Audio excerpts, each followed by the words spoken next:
Bueno, esta actividad está patrocinada por Confluencia Solidaria, que es un grupo de personas que tuvimos una primera sesión de trabajo hace unos días, cerca de 80 personas, y que dentro de pocos días haremos un, digámosle, lanzamiento público del grupo y de los objetivos que nos proponemos.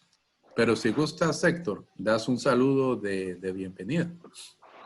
Sí, muchas gracias, Henry, por la oportunidad de acercarme nuevamente a UPIAP. He tenido el gusto de estar allá en las oficinas en San Isidro en varias oportunidades y también en actividades que hemos hecho en la sede de la Universidad Nacional en Pérez Celedón, que he estado con algunas personas de UPIAP. Siempre es un gusto compartir de parte tanto de la Alianza por una Vida Digna como de Surcos Digital y también, como menciona Henry, de parte del Foro Confluencia Solidaria. Es un gusto realmente poder compartir en una actividad que tiene una gran importancia porque tenemos que considerar que ante la situación que vive el país, el hecho de que las organizaciones sociales en diferentes regiones del país realicen este tipo de actividades de carácter formativo, de reflexión, propuesta también es fundamental para poder avanzar hacia el país que necesitamos. No podemos dejarnos de lado, no podemos quedarnos en silencio. Y es muy importante que en este sentido la OPIAP haya tenido la iniciativa de este tipo de actividades y agradezco mucho la posibilidad de colaborar con ustedes en la medida de nuestras posibilidades. Eso es un gusto solamente, reitero, estar con ustedes y de mi parte quedo a la orden para colaborar en el futuro en todo lo que sea necesario. Gracias, Héctor. Voy a pedirle a Jaime que por favor apague el micrófono, porque eso, gracias, gracias, que se estaba escuchando ahí un ruidillo extraño, como si estuviera en un taller mecánico, sonaba eso.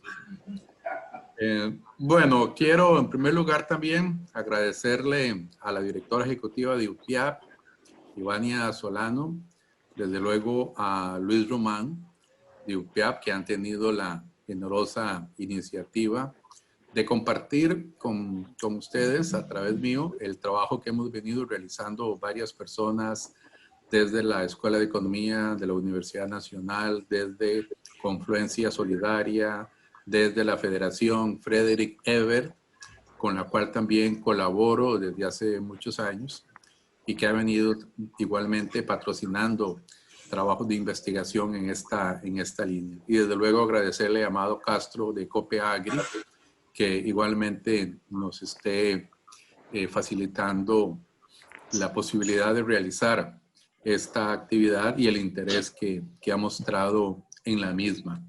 Yo inicialmente había pensado hacer una presentación que llamo la crisis actual que vive Costa Rica.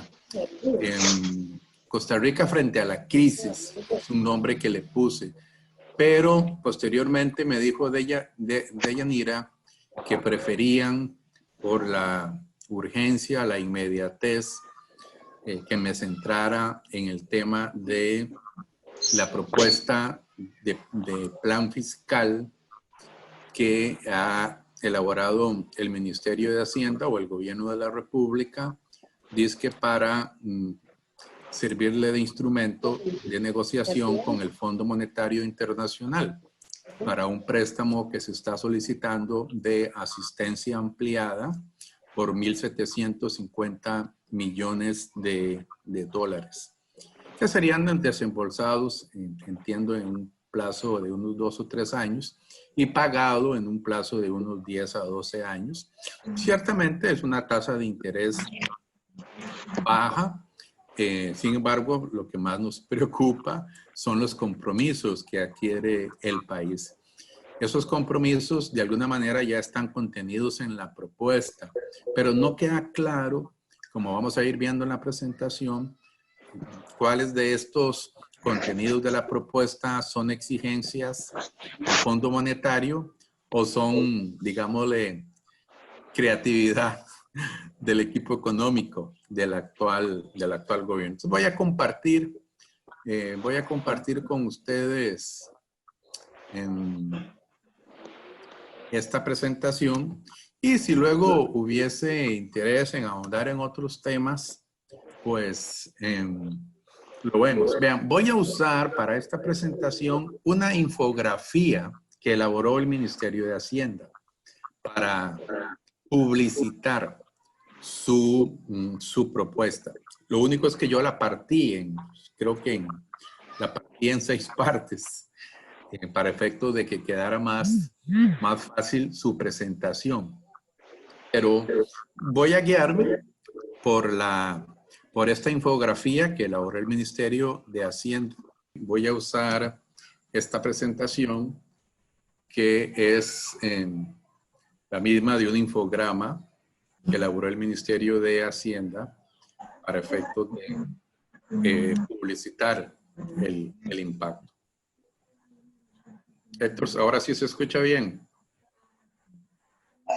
Sí, ¿verdad? Bueno, ahí escucho varios.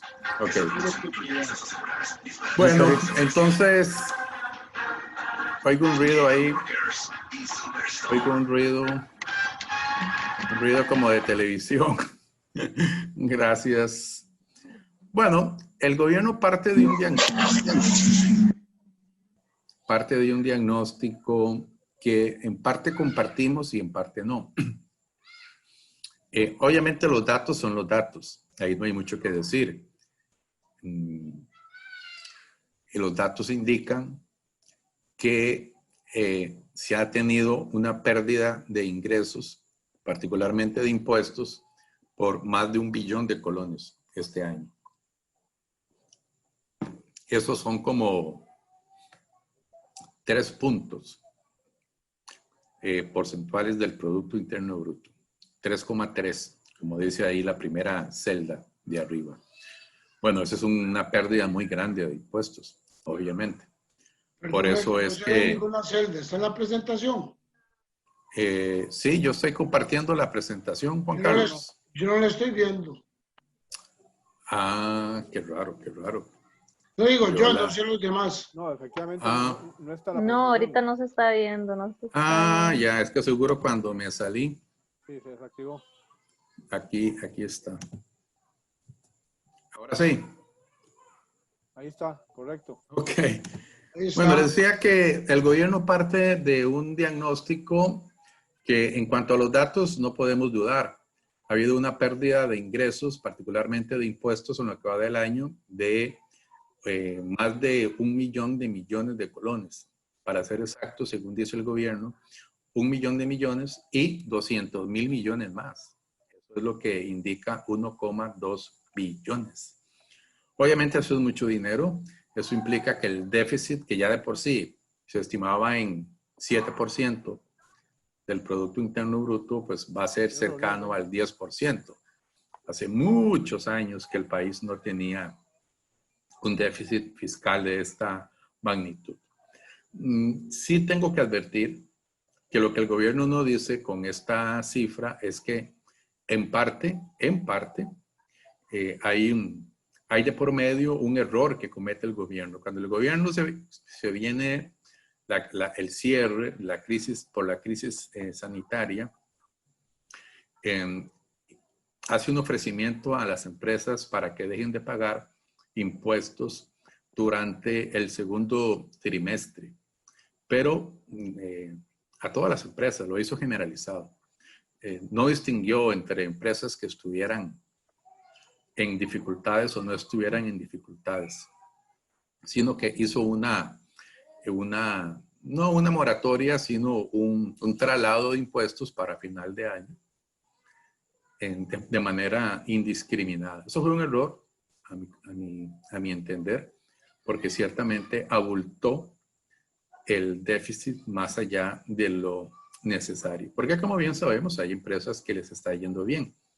Entonces no tenía por qué ser generalizado esto de suspender el cobro de impuestos. Bueno, la cosa es que la deuda interna se ha disparado al 70% del PIB.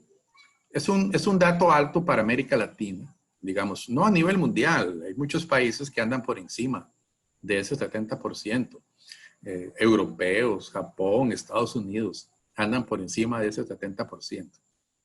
Pero para América Latina sí es un dato alto, porque posiblemente el promedio latinoamericano debe andar cercano al 50%.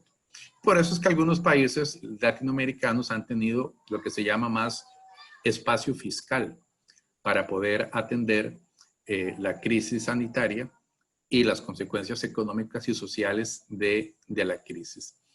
Obviamente el dato que más nos impacta directamente es el desempleo. Antes de la crisis teníamos un desempleo ya de por sí alto. O sea, antes de la crisis teníamos una crisis de empleo en este país. Antes de marzo. Lo que pasa es que nos habíamos acostumbrado a ella, pero por Dios, ¿en qué país un desempleo del 12% no es una alerta roja, por Dios? En cualquiera. Y aquí teníamos un desempleo del 12% y nos habíamos acostumbrado prácticamente a eso, a convivir con un desempleo tan alto. Lo que no viene aquí es que además de un 24,6 de desempleo, este 24,6 es con respecto a la población económicamente activa, o sea, con respecto a los 2 millones y resto de personas que forman parte de la fuerza de trabajo. Pero es que además de esto, tenemos otro 24% de subempleo, de los que sí están trabajando. O sea, los que sí están trabajando, otro 24% de la población ocupada tiene subempleo. ¿Qué significa esto? Significa que trabajan menos de la jornada completa, queriendo trabajar la jornada completa. ¿Okay? Trabajan media jornada o menos. Entonces, si sumamos un desempleo del 24 y un subempleo del 24 y haciendo las equiparaciones, pues tenemos que efectivamente cerca de un 40% de la fuerza de trabajo tiene en este momento una situación de desempleo o de subempleo. Y si a eso le agregamos que mucha gente se ha cansado de buscar trabajo porque no lo encuentran y entonces aparecen como fuera de la fuerza de trabajo un poco más de 100,000, entonces en realidad el dato es escalofriante, es decir, cerca del 50% de la población económicamente activa está desempleada, subempleada o ha renunciado a buscar trabajo necesitándolo porque sencillamente se cansaron, se rindieron ante la imposibilidad de encontrar trabajo en medio de esta crisis.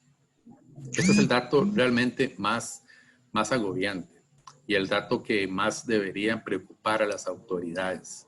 El déficit, claro que también, pero el que más debería preocupar a las autoridades y lo que uno esperaría que aparezca en la propuesta del fondo es un plan de reactivación y de reconstrucción de las capacidades productivas y del empleo destruido. Y junto a eso, desde luego, las transformaciones que la economía necesita para poder hacer esa reconstrucción. Porque ya, como les decía, antes de la crisis, Costa Rica estaba en lo que llamamos una trampa de lento crecimiento con alto desempleo. Que si no es un crecimiento del 2%, que era lo que teníamos antes de la crisis, y un desempleo del 12%. Bueno, eso es una trampa, así se llama en economía, una trampa de lento crecimiento y bajo desempleo. ¿Y por qué? Bueno, eso generalmente ocurre por razones estructurales y no son con medidas de reactivación que se logra salir de esa trampa. Se necesitan en realidad transformaciones en la matriz productiva, en la estructura productiva. Luego vamos a hablar de esto si fuese de interés, hacia dónde tendrían que ir esas transformaciones.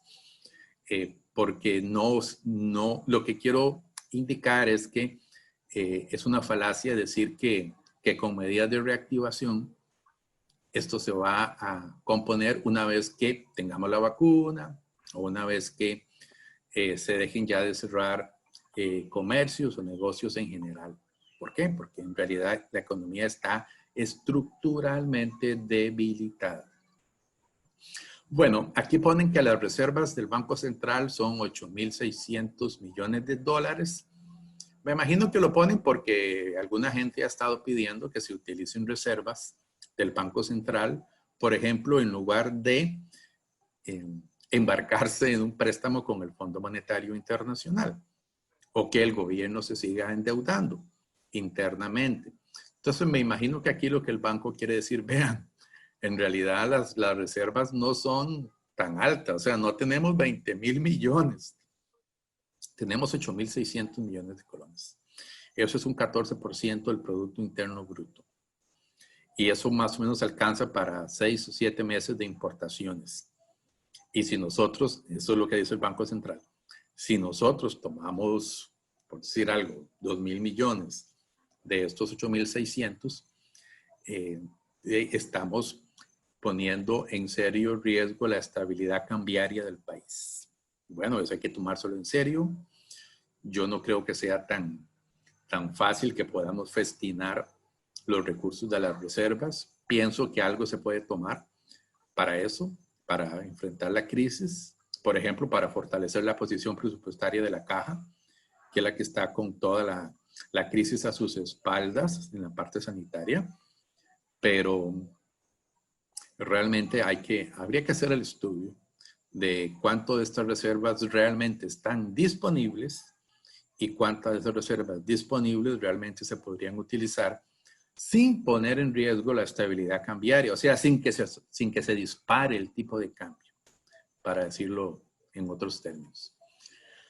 Bueno, el pago de la deuda, esto es otra tragedia. Costa Rica es el país que más dedica de América Latina a pagar intereses de su deuda pública.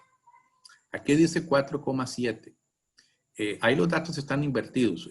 Tienen un error. Dice 1,2 deuda interna, 3,6 deuda externa. Es al revés. Es al revés.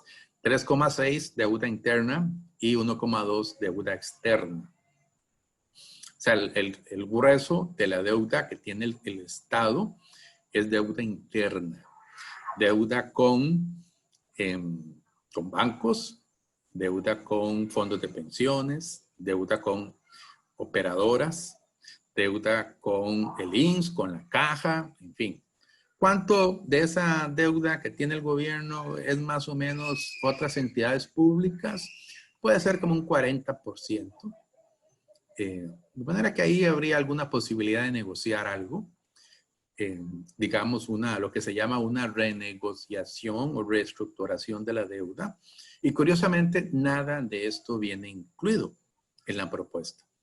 Es decir, Costa Rica es el país que más dedica en toda América Latina de sus ingresos tributarios, de su Producto Interno Bruto, a pagar intereses de la deuda, y aún así el plan no dice absolutamente nada de cómo corregir esta situación, que es realmente un cáncer que tiene nuestro sistema de endeudamiento. Finalmente viene una estimación de lo que va a ser el decrecimiento de la economía este año. Se espera, según el Ministerio de Hacienda y el Banco Central, que la economía caiga en un 5%. Posiblemente sea un poquito más. Yo no esperaría que mucho más. Yo tengo la esperanza de que lo peor de la crisis ocurrió en agosto y que en agosto ya tocamos fondo. O sea, que cuando ya nos den los datos de septiembre, en un mes, posiblemente ya hayamos tocado fondo. Claro, no es que la economía va a rebotar hacia arriba otra vez. No, posiblemente vamos a estar ahí en un fondo, en el fondo de la crisis por un buen rato, varios meses, varios trimestres, pero no creo, con la apertura y con las limitaciones de ingresos que la gente tiene en este momento, no creo que haya una pronta recuperación, pero sí que ya se haya tocado fondo. Quizás entonces este 5% de decrecimiento de la economía sea un poquito más, puede ser que hasta un 6%, pero si no tenemos que volver a cerrar como en el segundo trimestre, sobre todo en los meses de abril, mayo, junio, si no se vuelve a cerrar la economía por parte del Ministerio de Salud, entonces es posible que ya hayamos tocado. Bueno, y vamos a las propuestas. Las medidas propuestas incluyen lo que se llama propuestas permanentes y propuestas temporales. En las propuestas permanentes hay algunas en materia de gasto, otras en materia de impuestos y otras en materia de, digamos, cambios administrativos o legales.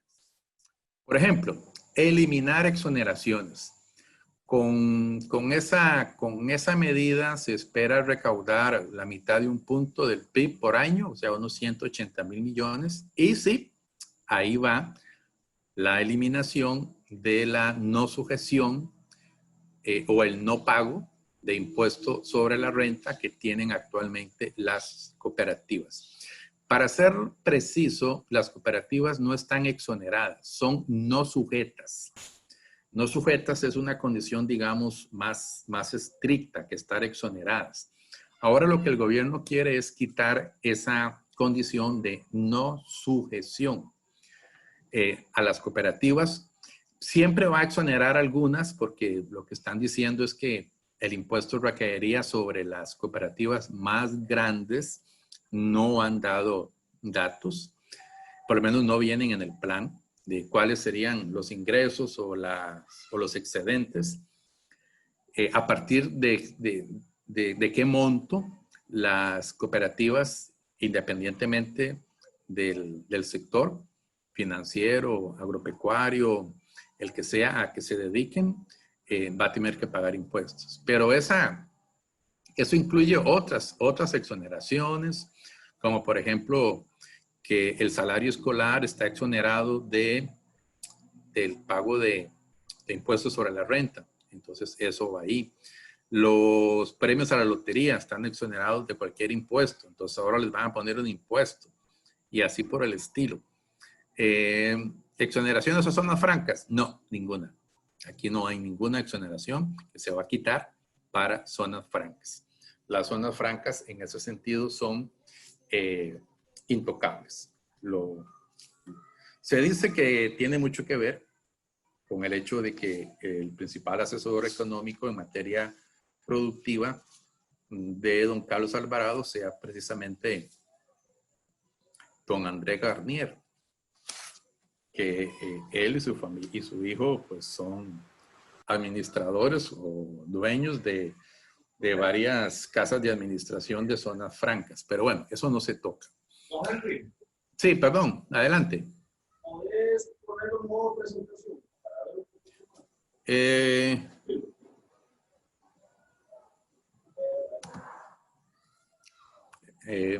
Eso era. Eso, gracias. Listo.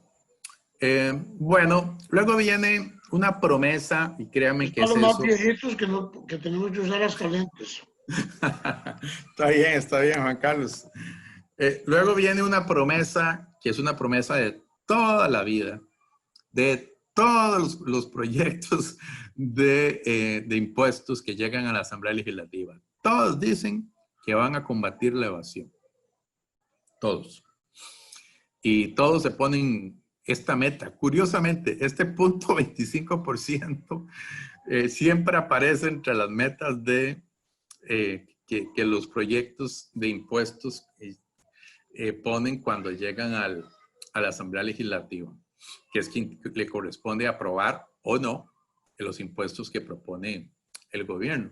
Pero vea que es una promesa, porque esto sería a partir del 2023, cuando ya el gobierno ni siquiera esté. Este gobierno llega hasta mayo del 2022, ¿recuerdan? Entonces ya en el 2023 va a estar otro partido u otro gobierno. De manera que esto es una promesa que se viene haciendo desde hace muchos años, por lo menos 15. Y reiteradamente aparecen que van a combatir la evasión.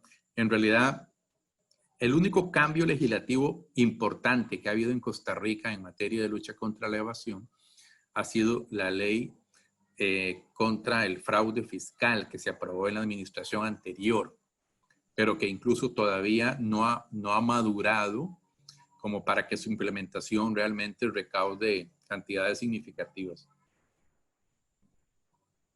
Hay mucho que mejorar en la forma en que están diseñados los propios impuestos, renta y el IVA, que son esos diseños defectuosos de impuestos los que permiten que haya esa evasión. Y desde luego que haya artistas que conocen muy bien, se llaman abogados tributaristas o se llaman contadores y conocen muy bien todos los huequitos que tiene la legislación y que permite reducir al mínimo el pago de impuestos, ya sea evadiendo, es decir, dejando de pagar lo que les corresponde por ley, o ya sea eludiendo, es decir, aprovecharse de las debilidades de la legislación para minimizar sin violentar la ley.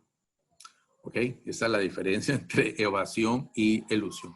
Así que estos 90,000 millones que están aquí en la parte de evasión, bueno, es una promesa. Es positivo.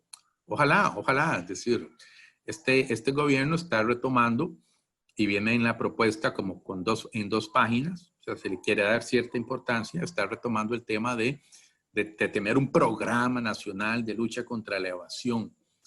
Eso viene desde hace muchos años, pero es poco lo que se ha logrado avanzar. Bueno, se retoma, pero ojo, es promesa. Ok, luego viene algo que no es promesa.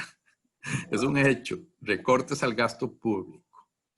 Recortes al gasto público por cerca de 400,000 millones al año. Eso incluye dentro de la parte de gasto, ya les voy a decir, incluye un plan para reducir a la mitad la deuda política. Me suena bien. Incluye una promesa, ahí sí está en promesa, de que el gobierno va a negociar el tema de los alquileres y el montón de plata que gasta en alquileres. Pero lo más fuerte es que el gobierno se compromete a aplicar duramente, y esto se lo van a exigir más todavía en este rebalanceo que dice el ministro de Hacienda que quiere hacer de la propuesta, la regla fiscal. La regla fiscal es la que impide que el gasto pueda crecer, el gasto público, cuando la deuda, supera el 60% del Producto Interno Bruto.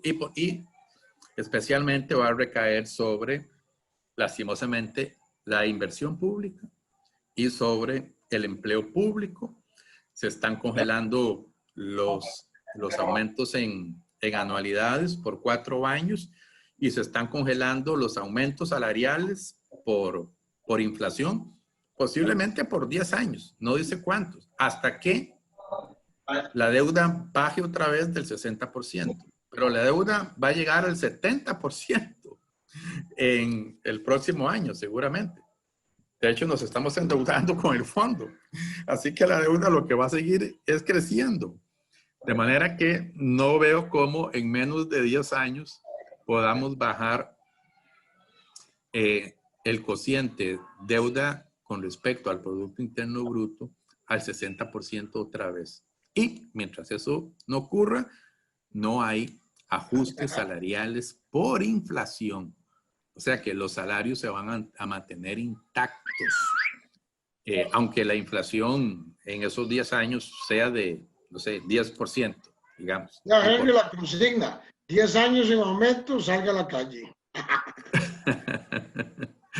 Ya. Bueno, esos son medidas permanentes que incluye casi 3 puntos del PIB. Y luego tiene medidas temporales por 4 años que ahí es, digamos, la parte más gruesa, que es el impuesto a las transacciones financieras, el impuesto extraordinario sobre la renta, un ahorro que esperan por movilidad laboral y deducción de deuda política para la próxima campaña electoral, y la venta de FANAL, de VIXA y de algunos terrenos. Bueno, veamos con calma cada uno de estos impuestos. Hay otros que posiblemente a ustedes les van a preocupar tanto o más, como es el impuesto a bienes inmuebles. Pero bueno, veamos estos. Impuesto a las transacciones. Ese impuesto es un impuesto a cualquier transacción financiera que se pague por alguna modalidad bancaria, usando tarjeta de crédito, usando tarjeta de débito o usando, si es que todavía se usan, cheques. Cualquier cosa. Tal como está en la propuesta, cualquier cosa. Usted va a comprar un bollo de pan a la pulpería o al mini super. Bueno, a eso le van a cargar un 3 por 1000. O sea, si usted compra, no sé, 1000 colones de pan, le van a cobrar 3 colones adicionales. Si usted, obviamente, en lugar de 1000 colones, lo que gasta son 10,000, pues ahí le van a cobrar 30 colones. O sea, el impuesto es 3 por 1000. ¿Ok? Aquí lo ponen mal. Aquí dicen, no, perdón. El 3% es lo que esperan recaudar. Vean qué brutalidad. Esto no tiene pie ni cabeza. Yo me imagino que esto lo pusieron así para luego bajarlo. Porque ¿en qué cabeza cabe que solamente en transacciones financieras el gobierno va a recaudar en impuestos 3 puntos del Producto Interno Bruto? En la situación de recesión en la cual estamos, en una situación en la cual, como vimos antes, el 40-45% de la población de la fuerza de trabajo está sin ingresos o con ingresos disminuidos. Por Dios. Esto seguramente lo van a reducir, lo van a dejar en 2 por 1000 o en 1 por 1000, ¿ok? Los primeros 2 años, porque pretender recaudar solamente con este impuesto, ¿ok? Porque les cuento, lo que el gobierno espera recaudar en el primer año de implementación de esta ley en nuevos impuestos es 4,5 puntos del Producto Interno Bruto. En una recesión como en la que estamos, piensan sacarnos 4,5 puntos del Producto Interno Bruto. Okay, No, están locos. Sí, definitivamente. Definitivamente. Eso además no va a ser posible. Es decir, en una economía recesiva, usted hace esto y lo que hace es hundirla en una profunda depresión. Entonces, yo creo que esto lo van a suavizar, por lo menos. Luego viene el impuesto extraordinario sobre la renta, que ese espera recaudar 0.80 de un punto del Producto Interno Bruto, ¿ok? Y básicamente lo que hace es aumentar las tasas que ya existen para los distintos tractos. Igual yo creo que es una crueldad, sobre todo con el primer tracto. El primer tracto paga 10% y es el tracto que está entre 840,000 y 1,250,000. Ese primer tracto, a mi juicio, tiene que quedar libre de cualquier impuesto en la tasa. Pero estamos hablando de familias, no de clase media, por favor. O sea, si Otón es de clase media, como él dice, ¿verdad? Otón Solís. Entonces una familia que gana 1 millón, debería estar haciendo fila en el IMAS, ¿no creen? Y a mí me parece realmente una crueldad que una familia que a duras penas son 5 miembros, si tienen ingresos salariales seguramente por 1 millón de colones, pagan casa, tal vez pagan una deuda de un carrito, de esa familia apenas sobrevive, por favor. Es una crueldad, así lo pongo, crueldad, insensibilidad total, pretender que ese primer tracto que actualmente paga 10% de renta pase a pagar 12,5%. Los tractos superiores está bien, es decir, los tractos superiores a 2,5 millones, 3, 4, 5 millones. Así que de los que ganan 10 millones, como Tom Solís, ya sí, que pague 3 millones de impuestos sobre la renta. Muy bien, ¿ok? Pero no los que están en los primeros tractos del impuesto. Luego viene ahí un ahorro por movilidad laboral, que es poquito lo que esperan recaudar. Quieren que 7,000 personas se vayan del sector público voluntariamente. Esto tiene un problema porque cuando esto se abre, casi siempre sabe quién es la gente que se va. Lastimosamente, muchas veces se va la mejor gente. ¿Por qué? Porque hay un incentivo, te dan un poquito más de cesantía y eso es un incentivo para que la gente que esté próxima a pensionarse y muchas veces que esté con gran experiencia, decida irse. Yo creo que deberían de poner aquí, yo no me pongo a la movilidad laboral, pero deberían de poner criterios para que ciertas personas con un gran talento humano, con un gran esfuerzo que se ha hecho para capacitarles, formarles en universidades, en cursos, en posgrados, etcétera, se vayan antes de tiempo. Y finalmente está Fanal y Vixa y otros terrenos que esperan vender mientras hacen todos los preparativos en el 2023 y recaudar cerca de, dicen ellos, cerca de unos 200,000 millones de colones. Obviamente aquí el rebalanceo que exigen los sectores más conservadores va a querer que se incluya Colby, o sea, la parte de telecomunicaciones del ICE, va a querer que se incluya el INSS y va a querer que se incluya el Banco de Costa Rica. Así lo han dicho, abiertamente, así lo han dicho, no estoy inventando nada. Entonces, por ahí va a venir el rebalanceo, supuestamente, entre otras cosas. Porque los sectores conservadores, lo adelanto, que dicen, no, aquí están cobrando muchos impuestos y están reduciendo muy poco gasto. Entonces, aquí lo que hay que hacer es reducir más gasto y quitar un poquito de impuestos. Bueno, si esos impuestos se quitan a la clase media, pero a la clase media de verdad, no a la que dice Tom Solís, a que él es de clase media, por favor. Si esos impuestos se quitan realmente a la clase media, esa que tiene, por ejemplo, salarios entre 800 y 1.200.000 mensuales, eso está bien. A mí me parece que esos impuestos no se deben de cobrar, por lo menos no en la parte de renta. Y en la parte de transacciones financieras, igual. ¿Qué hay que hacer para que hagamos este impuesto que posiblemente se necesite? Vean que este impuesto a las transacciones financieras se ha usado en países de América del Sur, incluso en gobiernos progresistas. Lula lo usó durante varios años, incluso quizás más de los debidos. Lo usó para financiar la reforma al primer pilar del sistema de atención de salud. Nivel de atención. Primer nivel, perdón, Juan Carlos, siempre se me olvida. O sea, lo que aquí llamamos EVAIS. ¿Ok? Bueno, resulta que en Brasil, cuando llega Lula, esto prácticamente no existía y él puso un impuesto a las transacciones financieras y recaudó una cantidad cercana a 2 puntos del PIB.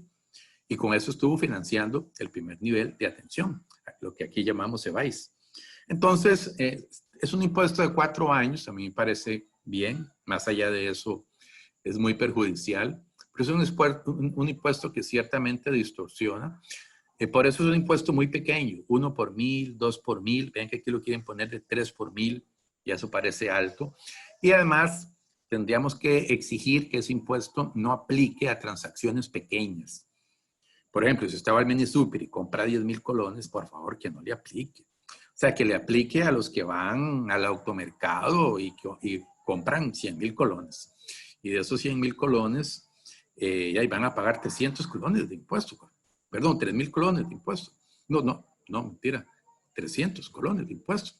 ¿Cuál es el problema? ¿Ok? Pero no debería afectar a las pequeñas transacciones menores a 25,000 colones, que es lo que por lo general la gente de escasos recursos gasta cuando va al Minisúper, cuando va a la pulpería, etcétera. ¿Ok? Bueno, aquí vamos a ir redondeando esto. Combinando las medidas, el gobierno espera entre exoneraciones, evasión, recortes, nuevos impuestos, espera recaudar, reducir el déficit en 5,87% del PIB en el año 21, 6,38 en el 2022, 6,56 en el 2023 y 6,17 en el 2024. Y aquí está muy claro lo que algunos critican. Vea, ¿cuánto es en nuevos impuestos? Es el punto 68, que está ahí en la fila 4, y el 3 de transacciones. Ahí llevamos 368. Más lo de impuestos extraordinarios a la renta, punto 80, 448. Por eso les dije, 4,5 de impuestos esperan recaudar en el 2021. En una economía en recesión, por favor. Imposible. Repito, están locos. Sí, sí, sí. Pero, Juan Carlos y compañeros, compañeras, esto lo van a modificar. Yo creo que el gobierno lo lanzó así, porque saben que obviamente la gente se iba a quejar y entonces, ¿para qué convocó a estos dos abogados y a estos dos economistas el día de ayer que tuvieron reunión con don Elian Villegas?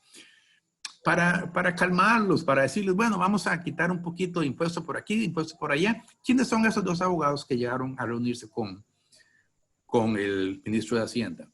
Son dos abogados tributaristas de dos grandes empresas o firmas de abogados de este país. ¿Y a quiénes representan? Representan a los llamados grandes contribuyentes, ¿ok? Que han puesto el grito al cielo con el impuesto a las transacciones y de paso critican, digamos que con cierta razón, que están cargando mucho hacia las pequeñas empresas y hacia los trabajadores independientes. O sea, los que se ganan ahí, como diríamos, camaroneando, los profesionales que pasan haciendo consultorías, informáticos, economistas, contadores, ¿ok? Sí, sí se están cargando muy feo contra ellos porque ya pagan un impuesto alto y los están poniendo a pagar más. Pero ciertamente aquí no podemos creer el discurso del ministro Marcelo Prieto, que dice que esta propuesta es progresiva, por Dios. No lo es. Solamente con el hecho de que el impuesto a transacciones es un impuesto regresivo y representa 3 puntos del PIB, o sea, representa el 60% de la recaudación en nuevos impuestos y es un impuesto regresivo, ¿cómo va a decir que esta propuesta es progresiva? Por favor. Bueno, aquí hay mucha tela que cortar, qué raro, pero ¿por qué el gobierno pretendía hacer un ajuste tan salvaje, tan brutal, que obviamente la economía no va a soportar? Bueno, yo creo que lo hicieron a propósito para luego disque negociar y luego eventualmente, ¿qué es lo que están pidiendo los sectores conservadores? Que no les gusta este plan. Bueno, no les gustan los impuestos, obviamente, sobre todo los que afectan a las empresas, pero tampoco les gusta que no se está recortando lo suficiente, por ejemplo, a salarios públicos. ¿Qué quisieran? Bueno, por ejemplo, en la ley de empleo público va lo que se llama salario global. ¿Qué es eso? Bueno, que a partir de ahora, una vez que se apruebe la ley, todos los nuevos funcionarios públicos ya no van a tener pluses, van a tener un salario base. Y eso se llama salario global, sin pluses, sin anualidades, listo, solo ajustes por inflación. ¿Ok? Entonces quieren que eso se aplique de inmediato a todo el mundo. Pero la ley dice que no puede ser retroactiva. No importa, no importa. Para todo el mundo tiene que aplicarse. Entonces son de las cosas que están pidiendo. Y desde luego, venta de activos valiosos. Están pidiendo venta de activos valiosos, Fanal, VIX. No. Esos son pichuleos, dicen. No, hay que vender, dice. Hay que vender el INSS, hay que vender el Banco de Costa Rica. Y eso, por ahí va la propuesta, porque obviamente los he escuchado. Hay que tener estómago para escucharlos, pero los he escuchado y abiertamente eso es lo que están proponiendo. Y desde luego aplicar a rajatabla la regla fiscal, aunque haya que dejar de invertir, ojo, aunque haya que dejar de invertir. Así lo han dicho algunos, no todos, pero algunos economistas y políticos, digamos, tradicionales, aunque ahora todos son tradicionales. Antes se suponía que el PAC no lo era, ¿verdad? Pero bueno, no, el PAC se institucionalizó. Es un partido, digamos, ya ahora ya no tenemos bipartidismo, sino tenemos tripartidismo. Bien, pero no quiero meterme en eso porque yo anduve por ese partido. Bueno, medidas estructurales. Vean las medidas estructurales que propone esta gente. La primera, disminuir 5 puntos en la planilla a las empresas por el pago a asignaciones familiares. Ok. Ustedes saben que el impuesto a las planillas en Costa Rica es muy alto. Si ustedes son empresarios, lo saben, obviamente. Hay que pagar el seguro de salud, hay que pagar el seguro de vejez y muerte, hay que pagar la parte de FODESAF para combate a la pobreza, hay que pagar un poquito al Banco Popular, hay que pagarle otro poquito a Lina. Todo eso hace una carga altísima. Eso no lo pongo en duda. La carga a las planillas es muy alta en este país. Y algunas de las cosas que ha promovido esa carga tan alta es que de ahí la gente no puede pagarlo y entonces se van a la informalidad. Porque si uno está en la informalidad, no paga nada, sencillamente, paga cero. Paga cero de este 26% que pagan los demás, los que sí están, digamos, los que sí afilian sus trabajadores o ellos mismos, si son cooperativas, a la caja. Bueno, entonces lo que aquí está proponiendo el gobierno es eliminar por 4 años este pago en la planilla, el pago que tiene que ver, el pago que se transfiere al Fondo de Asignaciones Familiares para combate a la pobreza y que el gobierno se compromete, esa es la promesa, se compromete a reponerlo con, por ejemplo, tomando recursos del impuesto a las transacciones y lo compensa con un punto porcentual del PIB. Vamos a ver. Hay una parte de verdad en este argumento, que ya lo dije, las planillas son muy altas. Otra parte de verdad, podríamos fomentar la formalización de las empresas si rebajamos esto. Obviamente no se puede tocar IBM, no se puede tocar el seguro de salud. Y la otra parte gruesa que queda es, bueno, tocar FODESAF. Pero en la misma ley, no como promesa, en la misma ley el gobierno tendría que, la ley tendría que establecer claramente de dónde se van a tomar los recursos para compensar combate a la pobreza. Porque estos recursos que se cargan a planilla y que financian a FODESAF, es parte importante de lo que financian los programas de lucha contra la pobreza en Costa Rica. No podemos permitir que se desfinancien. Entonces, mínimo habría que hacerlo clarito en la ley de dónde se va a tomar y qué monto exactamente es el que se requiere para compensar lo que se dejaría de recibir por este cobro de planillas. Ahora, no está tan claro en la ley si eso se le quita a todos los empresarios, no, ¿verdad? O se le quita solo a los que están en la informalidad y quieran formalizarse como un incentivo para que pasen a la formalidad. Eso tendría mucho más sentido. Bueno, eso tendría que aclararlo el ministro. En el documento pareciera que es lo segundo, o sea, pareciera que es un incentivo para que las empresas informales, que en un 95% son micro y pequeñas empresas, pasen a la formalidad. Rebajándoles. Pero todavía no es ley, ¿verdad?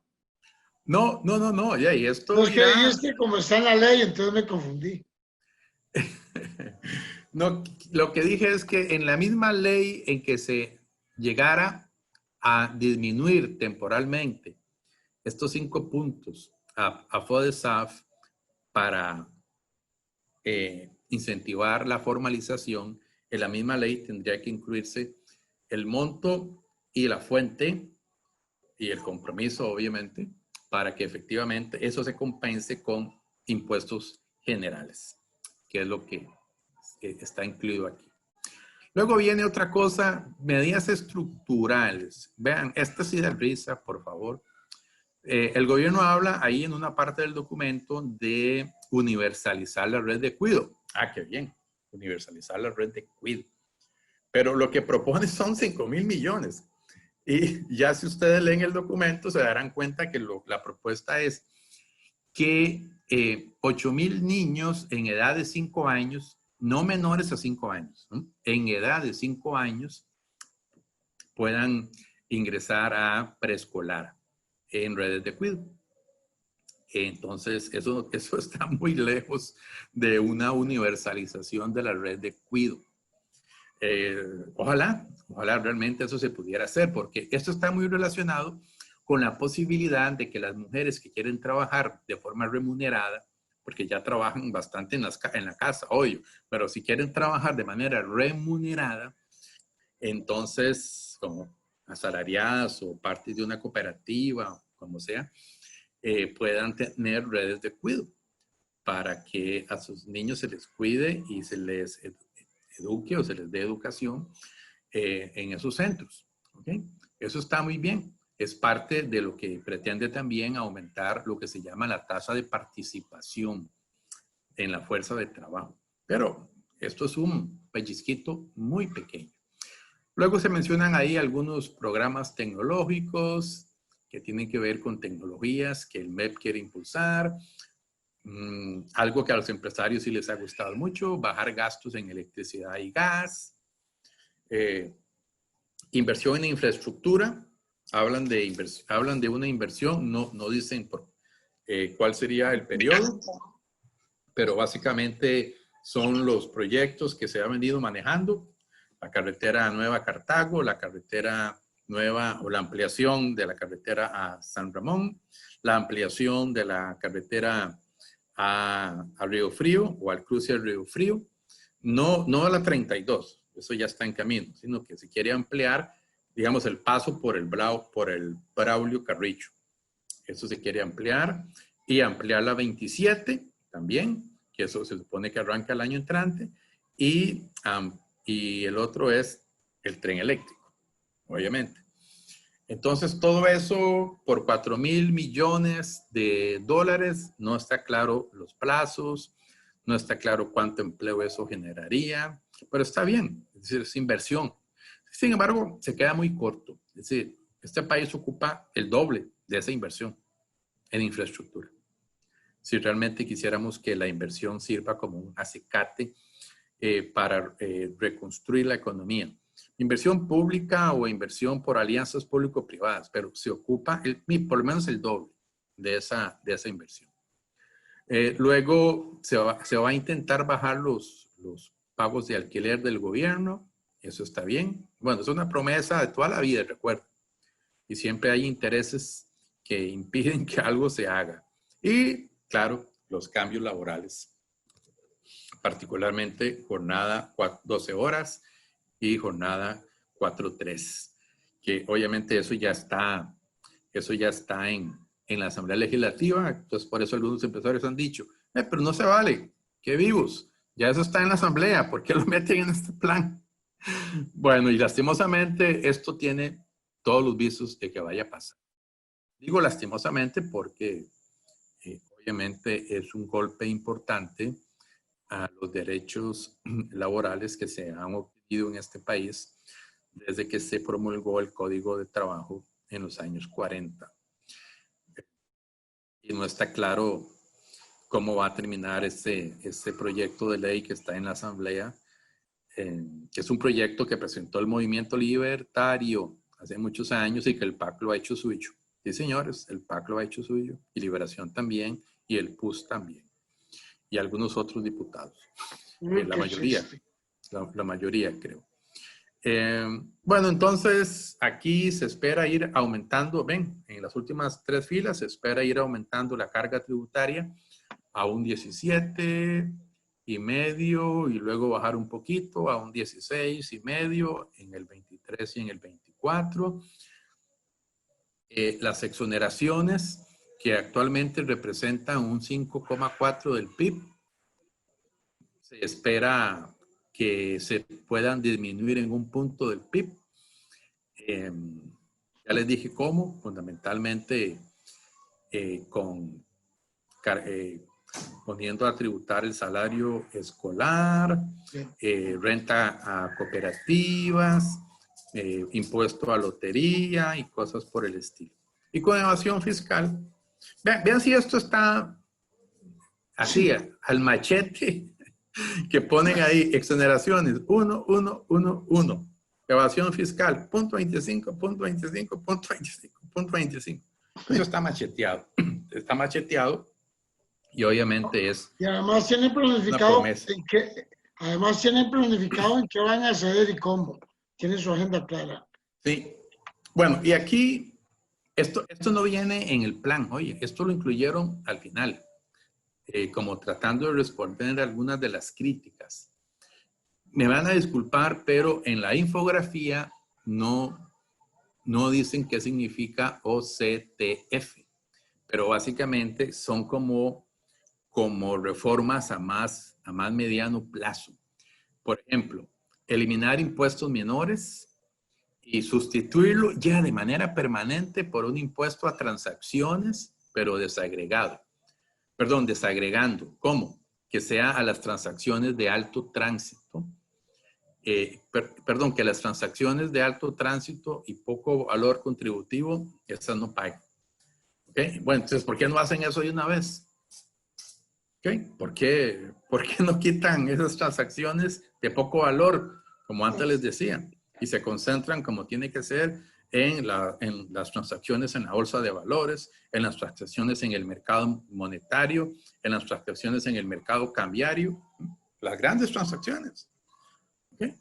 Bueno, y luego dicen que van a eliminar un punto al menos del PIB adicional en exoneraciones. No sé cómo, porque no quieren tocar zonas francas.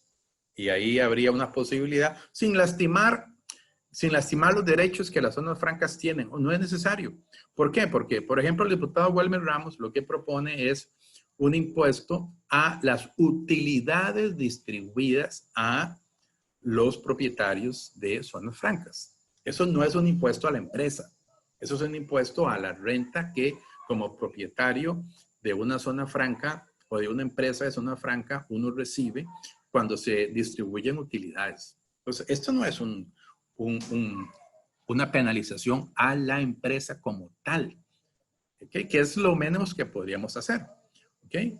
Es un impuesto, bueno, el que sugiere Wilmer Ramos es un impuesto a las utilidades distribuidas que reciben los accionistas cuando hay ganancias que se reparten. ¿Okay? ¿Cuánto sería eso? No se sabe, el plan no lo dice. ¿Okay? Bueno, perdón, no lo incluye porque zona franca no se está tocando, pero eventualmente ahí podría haber por lo menos una pequeña contribución. Aumento gradual del porcentaje de aumento de los ingresos por combate a la evasión y la ilusión a partir de 2021 para que llegue hasta un punto del PIB. O sea, quieren dedicar un punto del PIB a combatir la evasión y la ilusión. Bueno, no sé, me imagino que querrán fortalecer policía fiscal, querrán fortalecer control en aduanas, querrán fortalecer la capacidad que tienen los inspectores de empresas o cosas por el estilo, capacitar, contratar más de estas personas que son expertas en encontrar cuando las empresas se van. Y luego dice impuestos progresivos en renta y bienes inmuebles progresivos que afecten los 4 primeros quintiles. ¿Y por qué no lo hacen ya? Esto es como tiene que ser. Vea, bienes inmuebles. Bienes inmuebles que lo quieren aumentar en un 200%, lo que es que ya no sería una crueldad, ¿cuál sería la palabra? La voy a decir aunque suena feo, es una bestialidad. O sea, no sé, si alguno de ustedes paga bienes inmuebles por su casa o por su empresa, si no paga, igual no va a pagar, ¿ok? Porque no están alterando la base impositiva. Pero si pagan 100,000 al año, les tocaría pagar 300,000. Si pagan 200,000, les tocaría pagar 600,000, ¿ok? Ya sea por su casa, por su finca, por su empresa, lo que sea. Eso es una bestialidad. en realidad, y por eso muchos alcaldes se han opuesto, ¿verdad? Porque primero los quieren poner a recaudar un impuesto para el Ministerio de Hacienda. Y en segundo lugar, saben que mucha gente no va a poder pagarlo. Y entonces, ¿qué? ¿A quién le va a tocar todo el trámite de llevar esto a proceso judicial? A las municipalidades. Y obviamente se van a echar el pueblo encima y no quieren hacerlo. Pero además, ¿se paga poco en Costa Rica por impuestos a la riqueza y a la propiedad? Sí, se paga poco. Se paga poco. Pero eso tiene que corregirse gradualmente. Y sobre todo grabar riqueza financiera, lo que se llama riqueza pasiva, no la riqueza, digamos, que genera producción. ¿Ok? Y además dicen aquí que no afecta los primeros 4 quintiles. ¡Oh, perfecto! Entonces, ¿por qué ahora sí lo están haciendo? ¿Y entonces para qué es el préstamo con el fondo? No es que el préstamo con el fondo es para que haya un colchón, para que el país pueda realizar una reforma estructural en algunos impuestos donde hay mucha evasión y mucha elusión, y para que pueda haber una reforma estructural en la parte del Estado. Para eso es. O sea, el préstamo que se estaría firmando se llama Sistema de Financiamiento Ampliado. Y ustedes van a leer qué significa eso y es un préstamo a largo plazo que el fondo concede para que un país haga cambios estructurales. Y los cambios estructurales se hacen gradualmente. Vean, entonces aquí sí están diciendo que no afecte a los 4 primeros quintiles, o sea, que no afecte al 40% de la población de más bajos ingresos, como debe ser. Como debe ser. ¿Ok? Pero lo quieren dejar para después, claro, cuando ya no estén en el gobierno. No, son vivillos. Y luego dicen, una reforma estructural gradual del Estado, que es una promesa, también no sabemos qué querrán hacer. Me imagino que cerrar instituciones y que implique un ahorro de 2 puntos del PIB al 2024. Y no les va a tocar a ellos tampoco. Tampoco. Esto lo están dejando como compromiso y que harían los próximos gobiernos. Ni siquiera el próximo, los próximos. Vean, ¿el Estado hay que reformarlo? Sí, hay que reformarlo. Hay duplicidades, hay falta de coordinación, los ministerios no cumplen el papel de entes rectores que deberían de tener. Hay ministerios que están hay entidades desconcentradas que son más fuertes que un ministerio. ¿Acaso el INDER no es más fuerte que el Ministerio de Agricultura? Pues claro que lo es. ¿Okay? Entonces, bueno, entonces ahí hablan de que se puedan fusionar. De hecho, algo de esto incluyen en la reforma, pero cositas muy pequeñas. Y ya se supone que luego quieren hacerlo más en grande. Esto hay que discutirlo, a esto no hay que tenerlo miedo. El Estado costarricense requiere una nueva arquitectura, así como la economía requiere una nueva estructura productiva. Ahí eso no podemos negarlo. Pero esto es lo que deberíamos de estar discutiendo. Entonces, ¿cuál es el balance entre lo público y lo privado que requiere este país de una determinada visión de desarrollo? Lo que pasa es que eso es una discusión que este país no tiene capacidad de hacer. No tenemos capacidad de dialogar, lastimosamente. Y prueba de ello es esta caricatura de diálogo que se estableció antes de esta propuesta. Bueno, este es un resumen de la propuesta y ahora podemos ir escuchando comentarios cortitos y preguntas, ojalá también directas, para que yo las pueda, si está a mi alcance, responderlas también en un corto tiempo para no hacer esto muy largo. Entonces, sí, perdón, ¿quién habla? Román. Sí, dime. Par de detalles. En bienes inmuebles se reformó la ley, ¿verdad? Para pagar 0,25. O sea, aunque en esto estamos corriendo el riesgo de los agricultores de que también se haya que pagar el 200% más. Segundo, Román, para Román, no No te se estamos escucha. escuchando. No te escuchamos, Román. Voy. Ok. ¿Me escucha? Ahora sí, mejor. Ok, vea. Para lo de bienes inmuebles, la duda es, nosotros hicimos una reforma en el 2013 para pagar 0,25. Correcto. Con esto corremos el riesgo de pagar el 200%. De pasar de 0.25 a 0.75, correcto. Aunque la ley diga que es 0,25. Sí, porque este 0.75 es por algunos años. No, obviamente esto modifica la ley, Luis, claro que la modifica, pero es parte de lo que llaman medidas temporales en la parte de tributos. ¿Okay? Como otras promesas ahí. Déjeme ver si esto viene en la página, eso está en la página 33 del documento. Lo que pasa es que, qué raro, viene dentro de la sección que se llama propuestas permanentes, pero no. Ellos lo están proponiendo como una propuesta para, vamos a ver. Es Hay que, una trampa ahí. sí, Costa Rica presenta una baja, se establece 50 puntos porcentuales en la tasa del impuesto a la propiedad de bienes inmuebles. Son objeto de este impuesto los terrenos, las instalaciones o las construcciones fijas y permanentes que allí existan. La administración y fiscalización del impuesto corresponde a la Dirección General de Tributación. Pero yo sí estoy con la duda porque han dicho que es temporal, pero aparece en el capítulo de cambios permanentes.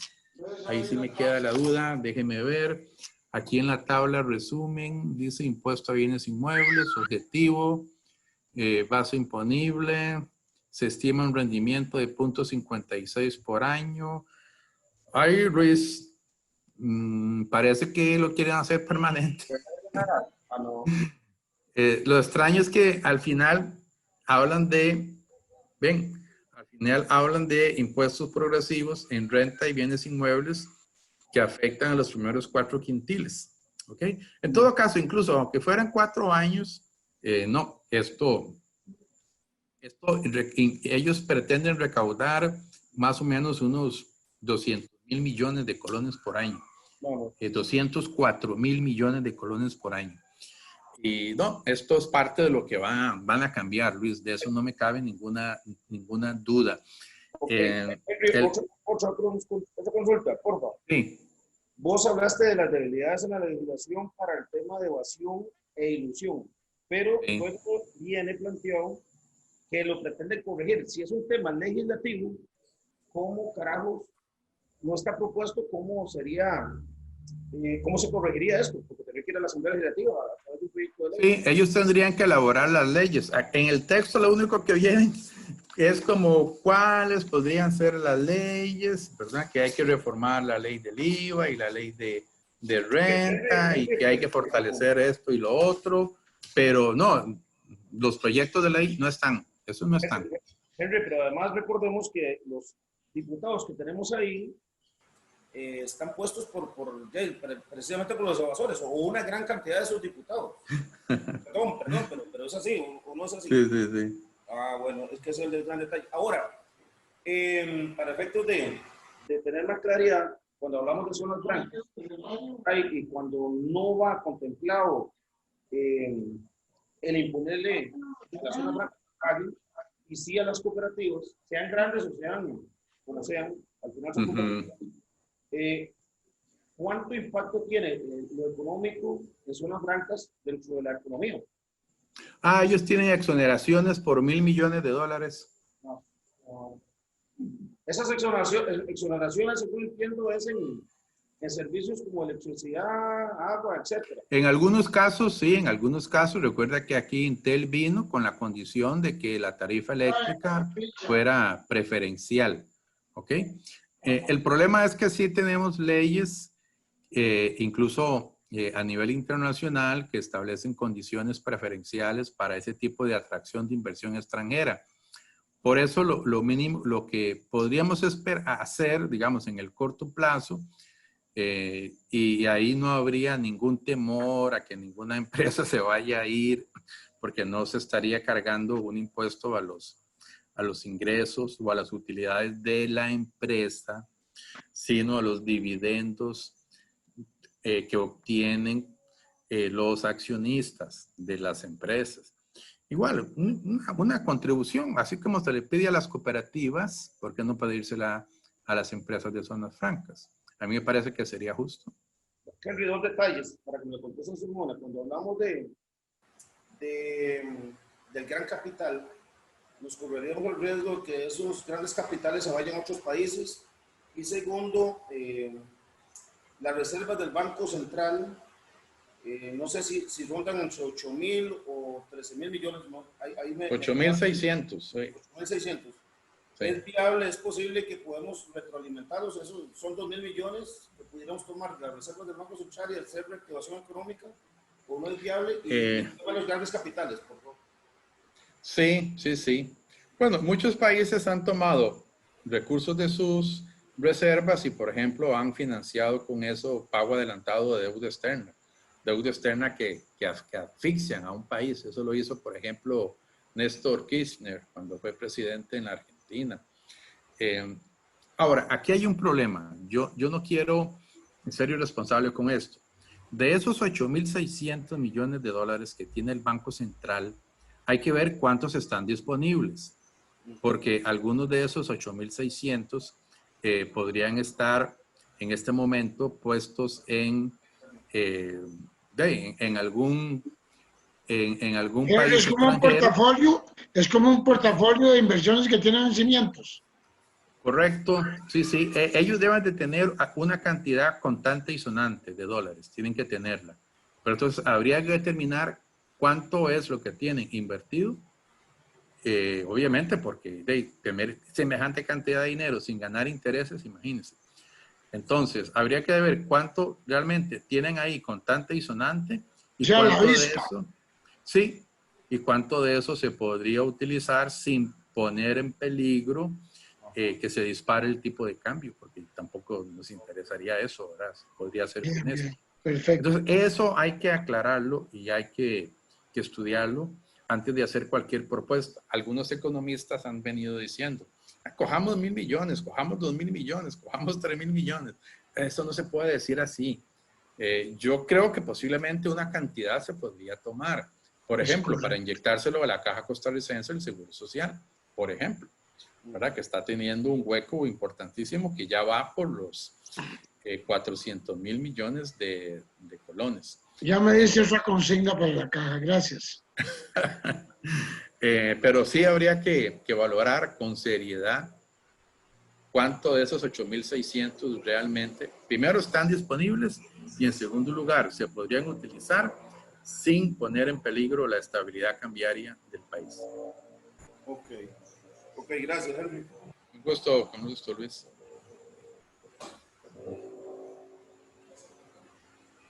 Vean, sobre el impuesto a bienes inmuebles, o sea, si ustedes no pagan nada, bueno, igual no seguirían pagando, porque el aumento es para los que actualmente pagan, ¿verdad? Como casi siempre pasa con los cambios en impuestos, ¿verdad? Que los nuevos impuestos son para los que pagan los impuestos, pero para los que evaden, no. Sí, a ver. Es que yo creo que este cuadro final es el que resume todo. Este que estás viendo. Creo que es este. Uh-huh. Entonces. ¿Qué pasó? Todos estamos claritos. Sí, claro. Lo que digo es Henry. Este cuadro explicado, digamos, de un Paco y Lola, un ABC, cómo construir una narrativa para que nos ayudes a construir una narrativa, porque a lo largo de la presentación lo has dicho. Y yo lo he entendido. Hay como 3 o 4 mensajes claros que he entendido perfectamente. Sí. Esto, ¿cómo poder transmitirlo? ¿Quién nos puede ayudar para transmitirlo en términos de narrativa? Para ayudar las cosas que son necesarias hacer en qué línea y en qué enfoque de una transformación del Estado. Y Bueno, mira, ya, está. estoy en esto. Actualmente estoy en esto. Estoy trabajando con Sofía y con Adrián Aguilar una propuesta de reforma fiscal y estructural justa y progresiva. Entonces, tomamos lo que es la propuesta del gobierno y estamos tratando de equipararla con lo que podría ser, cuál podría ser nuestra contrapropuesta. Pero esto está tiernito todavía. ¿Qué les puedo decir en general? En general, la propuesta tiene cosas interesantes, pero las cosas interesantes se quedan como en promesa. Por ejemplo, que va a haber un paso a renta global. Eso haría más progresivo el sistema tributario costarricense. Eso Ese es está el bien. resumen que yo quiero. Sí, pero ese paso a renta global lo están dejando para el 2023, o sea, no se va a hacer. ¿Ok? No se va a hacer. ¿Qué más incluye interesante esta propuesta? Bueno, por ejemplo, la reducción en algunas exoneraciones, en algunas. ¿Okay? Yo sé que algunas son muy conflictivas, como por ejemplo el tema cooperativas o el tema salario escolar, pero abre el espacio para que discutamos en serio, no exoneraciones, privilegios que existen en este país. Por ejemplo, ¿qué más privilegio que la miseria que cobra el Estado por el uso del espectro radioeléctrico? ¿Qué más privilegio que eso? ¿Qué más privilegio que el que se le da a la cervecería Costa Rica por el uso prácticamente gratuito del manto acuífero de Tibás? ¿Qué más privilegio que es? Y así por el estilo, tenemos una gran cantidad de privilegios que son exorbitantes y que son inaceptables. Este gobierno no incluye nada de renta mundial, esta propuesta. La parte del IVA, bueno, nada más habla ahí de que se incluye lo del IVA en servicios transfronterizos. Eso es Netflix y casas de alquiler. Lo de las cargas parafiscales, eso es un tema que se las trae. Lo que pasa es que a mí no me gustaría, digamos, como defender temas gremiales. A mí me interesa más que todo analizar los aspectos que como país nos interesan. Reducción de la deuda política, aunque eso no aporta mucho, me parece que va en buena línea. Discutir el tema de los alquileres del gobierno, igual, queda en promesa. Entonces, vean, prácticamente no hay ninguna cosa positiva del plan que no sea promesa. De reestructuración de deuda interna y deuda externa no se dice nada. ¿Ok? Mientras que la parte, bueno, infraestructura igual, está positivo, pero igual, algunos de esos proyectos están en la cola de un venado, como el tren eléctrico. Otros apenas están en la fase de diseño. Eso, no sé, podrían estar arrancando en 10 años. No como dicen ellos, que en 2024 estarían creando 130,000 nuevos empleos con esto. Obviamente la parte de apoyo informático, en fin, obvio, lo de evasión también es positivo, pero otra vez, promesa. Entonces, todo lo positivo son promesas, mientras que las partes que sí nos preocupan son contantes y sonantes. El impuesto a transacciones regresivo, ¿sí? El aumento en el impuesto a la renta regresivo. Si ustedes lo analizan con cuidado, yo no entré a hacer ejemplos numéricos, pero si ustedes lo analizan con cuidado, no es nada progresivo. Y particularmente el impuesto al valor a bienes inmuebles, que es que ya ni siquiera le podemos llamar regresivo, eso es el colmo de los colmos. Y desde luego, no pago de anualidades, no pago de salarios, de aumento salarial, etc. Entonces, al gobierno no se le puede achacar que la parte del gasto sí está incluida, sí está incluida con puntos y comas. Lo que pasa es que los sectores conservadores quieren más, quieren golpear más al funcionario público, quieren meter más activos, quieren cerrar más instituciones, en fin, y eso es lo que se viene. Pero en eso estamos, Juan Carlos. Estamos elaborando esta propuesta y vamos a tener esta matriz, que esta vez, así como yo la he punteado, vamos a tenerla para dentro de una semana, así punteadita, para poderla discutir con algunos sectores que nos las pidieron.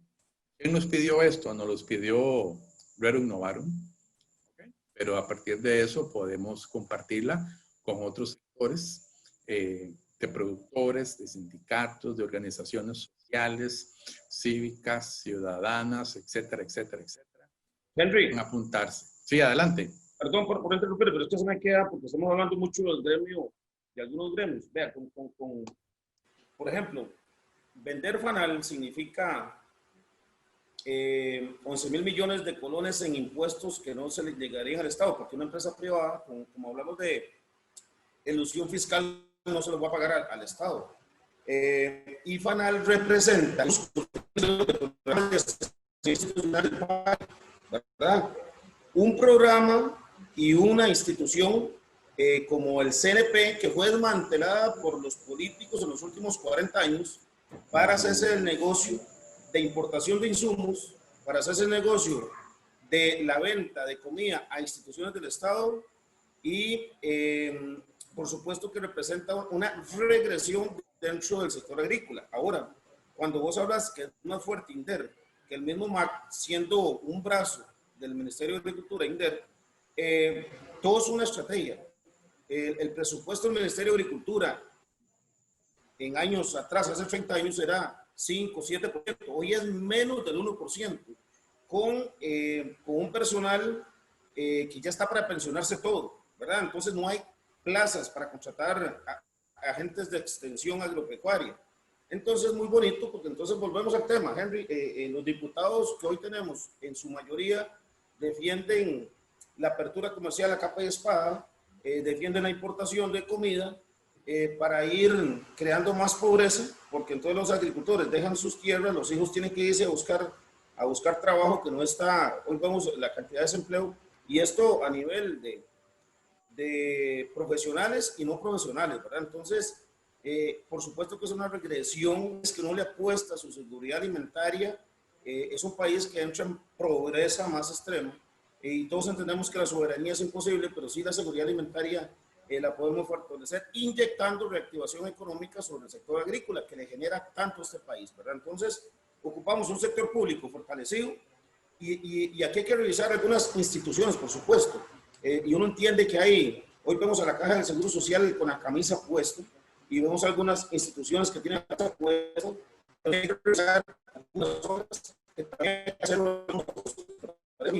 Y entonces vemos dentro del sector agropecuario como tal, que nos arrinconan, cada día, Henry, nos arrinconan más, porque no hay financiamiento. Un agricultor puro no puede sacar financiamiento, porque no hay crédito para agricultura, hay crédito personal, hay crédito empresarial y comercial, pero no hay crédito para un agricultor directamente, tiene que ser a través de alguien más, ¿verdad? Entonces, por ahí sí que no se me escapara esa parte. Gracias, Henry. No, gracias a usted. Vea, esta tablita que les presenté sobre propuesta fiscal es una de 6 que estamos haciendo. Las otras versan sobre otros temas, sobre reformas institucionales, sobre reformas estructurales, sobre cómo enfrentar la crisis sanitaria y sus consecuencias económicas y sociales. Es un trabajo más amplio en que estamos trabajando también con el apoyo de la Escuela de Economía de la Universidad Nacional y posiblemente ahí también de otro grupito de trabajo que hemos logrado conformar y donde este tema está incluido.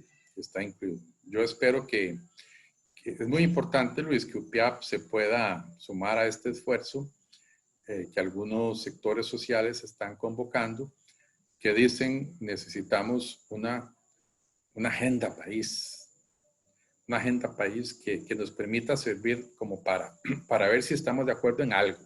Porque si no estamos de acuerdo en nada, pues va a ser muy difícil llegar a golpear la mesa. Pero si nos podemos poner de acuerdo en algo, en temas como este, en temas como soberanía alimentaria y el papel de las instituciones del sector público en esa estrategia, pues sería muy importante. Bueno, no sé si hay más preguntas. Ya tenemos como casi hora y media. Ok. Pareciera que no. Sí, pero solo no va a hablar. Hay tanta gente, Amado, Berlín, digan algo. Porque ya ya entendí claramente saqué como 5 o 6 mensajes centrales de lo que dijiste. Muchas gracias. Bueno, con gusto, estamos a la orden.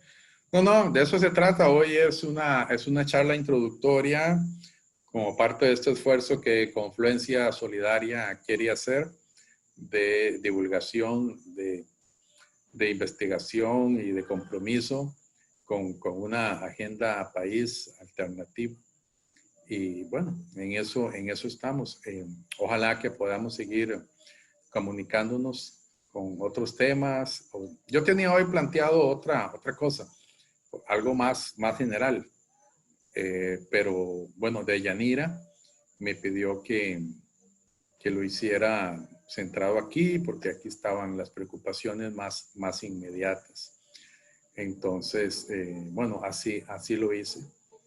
Pero no, con todo gusto. Si no soy yo, la idea que conversé con Luis y con Deyanira, bueno, y Víctor, también estuvimos hablando de esto, es que cualquier otro tema con el que ustedes quieran también seguir teniendo algún tipo de comunicación, pues seguramente yo no sería el más indicado, pero ahí buscamos alguna persona que efectivamente esté manejando el tema, particularmente, digamos, si es algo en el sector agropecuario.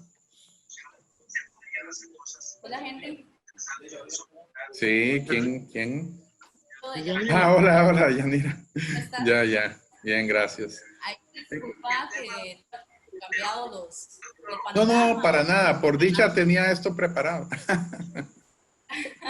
Qué dicha. Sí, nosotros creo que algo que vemos es la situación que está agobiando actualmente el país y cómo algunos sectores están pronunciando a más impuestos y uno dice hasta dónde más bien van a utilizar, no sé, descontento popular para que el tema de evaluación y el uso no se suma, cómo nos van a usar más bien. Hace un rato te iba a preguntar qué es nuestra ruta a seguir, sintiendo que vos tenés un poquito más de experiencia y tal vez tipo más articulado de cuál sería la ruta que debemos como organizaciones sumarnos. Pero bueno, vos me adelantaste y algo que conversábamos aquí es cómo se ha dejado de lado el tema de las propuestas que se ha hecho desde CANAES, desde la Cámara de Economía Social Solidaria, Sí. y cómo este gobierno simplemente no ha sumado nuestro sentir, ¿verdad? Entonces, en mi pregunta sería más que todo, ¿cuál es la ruta? ¿Cuántos tiempos debemos ir manejando? Y este fondo, ¿cuándo sería prácticamente que estaría el sí o el no? Hasta donde yo tengo entendido sería como en noviembre, ¿verdad? Si no me equivoco. Pero, ¿qué debemos hacer? ¿Cuáles son nuestras acciones como organizaciones? Sí, nada más voy a pedirle a Amado que apague el micrófono porque hay alguna interferencia, Amado. Exactamente, gracias. Bueno, muchos de este programa o plan de negociación va a requerir de algunos proyectos de ley, otros ya están en la asamblea, ¿verdad? Empleo público ya está, jornadas laborales ya está, obviamente lo de canasta básica ya está, y otros van a requerir de nuevos proyectos de ley. Pero vean que la parte más gruesa, como evasión, renta global, la están dejando para el 2023, 2024. Entonces yo creo que sí, que dentro de las negociaciones con el fondo las quieren hacer en octubre. En octubre. Van a reformar esta propuesta que ha sido muy mal recibida por todos los sectores, sindicales, empresariales, agropecuarios, productores, etcétera. Todo el mundo se ha quejado, así que van a cambiarla. ¿Por qué línea la van a cambiar? Bueno, van a rebajar algunos impuestos y van a meter un poquito más de gasto, de reducción en el gasto. Me temo que va a ser en inversión o con más restricciones al empleo público. Y no me extrañaría que vuelvan a pensar en un aumento en el IVA en lugar de impuesto a transacciones. Que aumenten el IVA, por ejemplo, al 15%. O que quiten exoneraciones en el IVA, que queden 13%, pero que quiten exoneraciones. Por ejemplo, al sector agropecuario o al sector forestal, etcétera. Esa es otra opción que van a manejar. Y vender alguna institución grande. Eso también posiblemente lo manejen en los próximos semanas, porque a quienes están escuchando son a los sectores que lo piden así. O sea, no invitan a conversar, por lo menos no en serio, a sectores que tendríamos otras propuestas, ¿no? Entonces, yo me imagino que por ahí va el asunto. Es importante que efectivamente avancemos lo antes posible en una agenda de unidad nacional, que no precipitemos las acciones, eso también es importante, porque así como el pueblo en general ha reaccionado contra este paquete, también puede hacerlo contra medidas precipitadas que podamos tomar desde los sectores sociales. De manera que eso hay que pensarlo muy bien, trabajar con mucho ahínco el tema de la unidad, con una agenda bien pensada, bien elaborada y que tenga credibilidad, que sea factible, eso es muy importante. ¿Ok? Pero una pregunta maquiavélica. No tenemos mucho tiempo. Dime, Juan. Una pregunta rápida. ¿Usted cree que ellos tiraron, digamos, la propuesta más dura para luego llevarnos, ir bajando y bajando, desgastándonos tal vez en algún movimiento de presión hasta ver hasta dónde aguantamos? Perdón. Bueno, lo segundo es más difícil de decir. Lo primero, sin duda. O sea, lo primero, ahí no hay ninguna duda. Siempre lo hacen así. Es decir, lanzan una propuesta que no es factible para luego bajarla y que siempre represente algo de lo que andan buscando. Bien, con respecto a lo segundo, no me extrañaría que tengan que pensar algo así, porque obviamente si hay una gran movilización popular en contra de la segunda versión de este plan, igual van a tener, no creo que la respuesta sea dialogar. O sea, dialogan con los empresarios, dialogan con los representantes del sector bancario, del sector de grandes empresas, pero con ustedes no dialogan, con Canaes no dialogan, ¿verdad? Entonces, es parte del problema. Yo no lo descartaría, no me atrevo a confirmarlo, Juan Carlos, pero es una opción que no se puede descartar, porque lastimosamente la política es así, siempre ha sido así, maquiavélica. No, está bien. No, yo le agradezco y felicito a Román, a Yanira y a Amado por toda esta iniciativa. Les agradezco mucho y un abrazo muy grande. Gracias, bueno, gracias, siempre aprendemos de vos, Henry. Bueno, a la orden. No. Víctor, no sé si vos querías agregar algo. Bueno, Amado, perdón. No, tal vez preguntarte, Henry, no me parece, esto final que usted dijiste es lo que yo siempre he pensado. Yo creo que el gobierno lo que está haciendo es asustando a todo mundo para después poder, de ya uno asustado, llega a una negociación. Entonces yo creo que por ahí es donde está buscando el gobierno, pero yo creo que nosotros como organizaciones tenemos que oponernos del 100% a todo esto y seguir unidos para poderle a través de ANA, ahí donde está la OPIAP y donde está UPA Nacional y a través donde estamos las cooperativas agroindustriales, es un rotundo no a todo, para ver en después y de entrar en, como dice usted, no los van a tomar en cuenta, pero sí podemos tener, porque yo no creo que esto se llegue a ejecutar todo lo que está presentando este gobierno. Si hace esto y ahí, esto es, pero sí van a, al final, la pregunta mía a usted como Henry, con la capacidad que tiene usted, todo esto tiene que ser aprobado en una asamblea legislativa, y si la asamblea legislativa le dice un rotundo no, ¿qué pasa? Los impuestos tienen que pasar por asamblea legislativa. Hay aquí algunas reformas de carácter administrativo, pero todo lo que es impuestos, que es la parte gruesa del plan, el 80%, todo pasa por la asamblea. Así que, bueno, ahí también hay un espacio que hay que trabajar. La posición de los diputados en su gran mayoría ha sido negativa, pero bien sabemos que hay figuras muy importantes de los distintos partidos, por ejemplo, los hermanos Arias en Liberación, que han dicho, es que para ellos es muy fácil, ¿verdad? Pero han dicho, no, hay que pagar impuestos, este país lo necesita.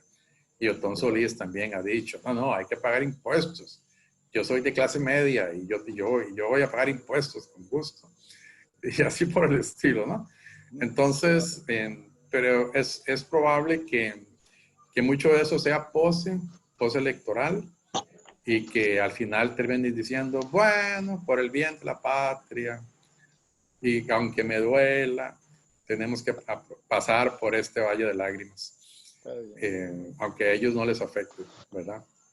Porque ya se dijo, pero por ejemplo, el impuesto sobre la renta no afecta a los diputados. Ellos no tienen que pagar un 5 si se aprobara el impuesto que está contemplado, porque ellos no pagan renta, porque ellos no ganan salario ni utilidades, lo que tienen son dietas. Entonces es algo que pero hay que ir trabajando también en la sede legislativa. No sé si alguien más quería agregar algo. Tal vez un poquito como para empatar con lo que mencioné hace un rato.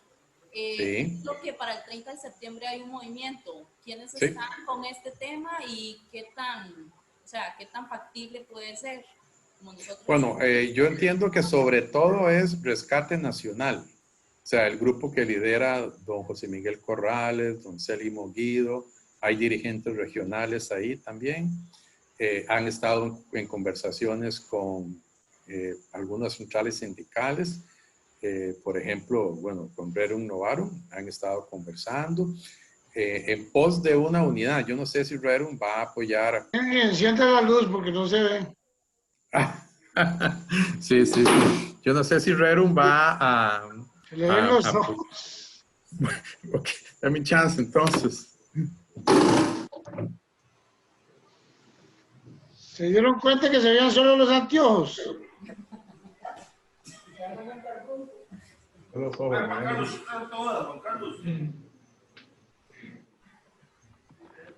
Perdón. Lo siento, Juanca, pero esa es toda la luz que hay. No importa. Mira cómo se ve, solo las luces de los anteojos se le ven. No, yo también me veo así. Yo también me estoy viendo. Genial. Sí, eso es Rescate Nacional y no sé cuántos sectores se le van a unir y no sé si son manifestaciones o si son bloqueos o qué es lo que están queriendo hacer. Tampoco he visto la lista de peticiones. Me imagino que van a estar en la línea de oponerse a este plan de negociación con el Fondo Monetario, pero no estoy muy al tanto exactamente de los objetivos puntuales. Ya se lo ve por el chat. Ok. Tal vez, bueno, agradecerte, Henry. el espacio que nos brinda tu tiempo y creo que sí, debemos ir sumando un poquito más de conocimiento, tal vez invitar a las personas que hoy nos acompañan tanto aquí en nuestra organización como a través de Zoom. Creo que hay que enriquecer cada día más estos espacios y esperando vernos pronto nuevamente. Perfecto, muy bien, no, con todo gusto y como les digo, ya yo esto lo hablé con Héctor Fellini de que si ustedes desean otro tipo de temas, de enfoques y si yo no soy el indicado, obviamente la parte mía es más la económica, pues entonces ahí buscaremos gente que de los territorios o de acá, de las universidades o de las organizaciones que manejen muy bien los temas y que entonces podamos seguirlos discutiendo. De mi parte, muchísimas gracias. Ya los estoy asustando porque efectivamente me veo bien raro ahí en la cámara. Héctor sí tiene buena luz. Héctor, unas palabritas finales ya para despedirnos. No, muchas gracias a Henry por la exposición. Me parece que ha sido una exposición muy precisa, que nos aporta muchos elementos y que nos permite visualizar hacia dónde quieren llevarnos, pero también, como han dicho algunas personas que han participado, hacia dónde nosotros queremos llevar al país, ¿verdad? Y de eso se trata, de que podamos construir esa propuesta de manera conjunta, dejando de lado las diferencias que existirán siempre, pero que hay que simplemente aprender a coexistir con ellas, pero pensando en el país, buscando cómo podemos realmente generar confluencia, que es la propuesta que estamos haciendo. Muchísimas gracias a Henry y de parte mía, la colaboración siempre dispuesta con UPIAP y con lo que ustedes necesiten. Excelente.